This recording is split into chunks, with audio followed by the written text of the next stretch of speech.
Hey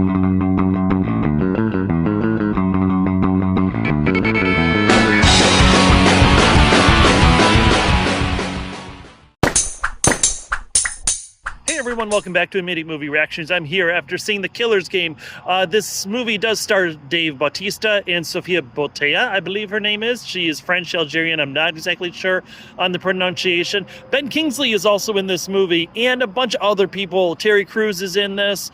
Mostly just kind of a bunch of people that you have seen. Pom Klementieff.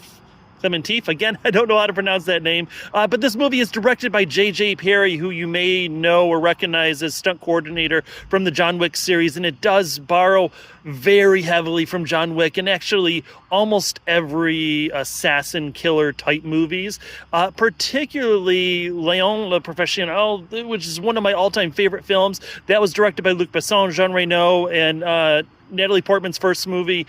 And the beginning of this movie, when it's introducing Ben Kingsley, and he is that fat Tony. He's the guy who's taking care of the books and arranging the hits, and he's the best friend, maybe the only friend of Dave Bautista, who plays Europe's #1 hitman. And you've seen the trailers, so you kind of know what this movie is about. I do wish, though, I think it would have had more drama, more impact if we didn't know that he was going to get diagnosed with this brain-eating disease and then find out that it's a fake. So basically, he thinks he's going to die, but he's fallen in love, so he calls out a hit so that he can get killed, and all of his money will then go to Sophia, and then she'll be set up for the rest of her life, and she'll never find out about him, and yada, yada, yada.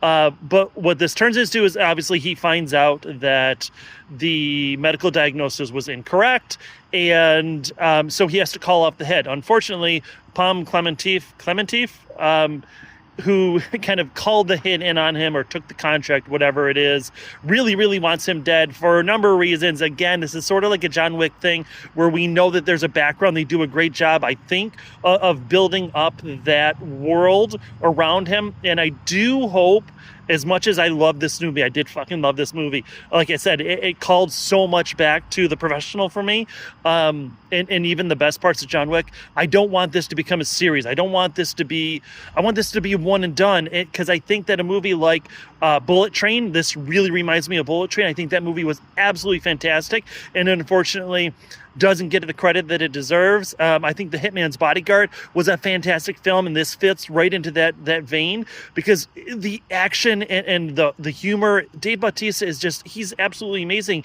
And when we think of his films, looking at the Guardians of the Galaxy films and Knock at the Cabin, even that quiet presence, that charisma that he brings to the screen, it's not the over-the-top Dwayne Johnson sort of thing. And he might be, for me, one of the best wrestlers turned actors. So I do wonder if you could comment below, who do you think is the best wrestler turned actor? Like I said, for me, it's probably Bautista. And that's because I loved pretty much everything that he's been in.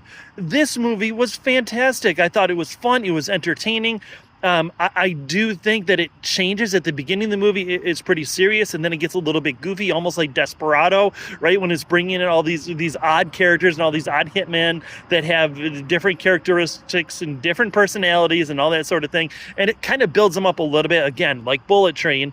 But not necessarily giving them all the screen time that they need, even though I think toward the end there's kind of a side quest that I don't know. It kind of fell apart a little bit there for me, but I was there. I was bought into this movie. The coordination, and you see Perry does a great job of creating fight scenes that are dynamic. They're easy to follow. The action isn't so close that you don't know what the hell's going on. There's this one fight scene toward the end of the movie where Bautista is fighting this Spanish hitman, and they're kind of like, wrestling, rolling around on the ground and flipping, and it's crazy. It's so coordinated and choreographed, and it's absolutely wonderful to watch. It does get a little more humorous and a little more kind of cartoony violent toward the end. Terry Crews is in this, and he was okay. I don't know that he necessarily needed to be there. I don't know if he held the weight that role kind of needed. It was hard to tell if that was actually just a joke role. But I think it was a good counterplay to Dave Bautista, even though they could have built up a little bit more going back. I'm referencing a lot of different movies here. Hitman's Bodyguard, where you know that there's a history between them, or, between the two main characters. I would have liked maybe a little more history between Bautista and Terry Crews. But other than that, that's not what this movie is really about. It's not about being too serious. This movie is just absolute fun.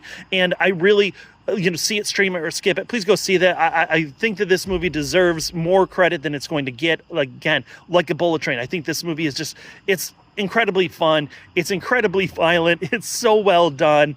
I freaking love this movie. So if you have seen it, please let me know. And I forgot, so I'm going to do it again. Please like, share, and subscribe, and do all that thing. And you see that giant freaking moth behind me? Sorry, distracted. There I am. So anyways, I appreciate you all, and hit the buttons, and I will see you after the next movie.